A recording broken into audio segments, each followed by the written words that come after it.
ఒక కందకమును 18 మంది 10 రోజుల్లో త్రవ్వుతారు. కందకం అంటే అర్థమే మనకు ఒక గుంత అనమాట. గుంతని 18 మంది ఏం చేస్తున్నారంటే 10 రోజుల్లో త్రవ్వుతున్నారంట. వారు 4 రోజులు చేసిన పిదప మిగిలిన పనిని 4 రోజుల్లో పూర్తి చేయవాలన్న ఇంకను ఎంతమందిని అదనంగా నియమించాలి. ఇంకనంటే అర్థమే 18 మంది కంటే ఇంకా ఎంతమంది కావాలి. యాక్చువల్గా అయితే మనకి ఇక్కడ చిన్న లాజిక్ ఉంది. అబ్జర్వ్ చేసామంటే ఈజీగా వచ్చేస్తుంది. ఫస్ట్ 18 మంది ఏం చేస్తున్నారు, 10 రోజుల్లో పూర్తి చేస్తున్నారు అనమాట. ఇప్పుడు వీళ్ళు 4 రోజులు పని చేసినారు.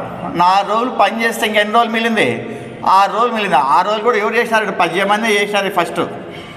కానీ క్వశ్చన్ ఏమంటున్నాడంటే కన్ఫ్యూజ్ చేయడానికి 6 రోజులు మిగులుతాయి కదా, కానీ ఈ 6 రోజుల పనిని 4 రోజుల్లోనే పూర్తి చేయాలంటే ఇంకా ఎంతమంది కావాలి అంటే 18 మంది కంటే ఇంకా ఎక్కువ ఎంతమంది కావాలని చెప్పాడు. మరి ఏం చేస్తారంటే కంపేర్ ఇంట్లో వేస్తున్నాను.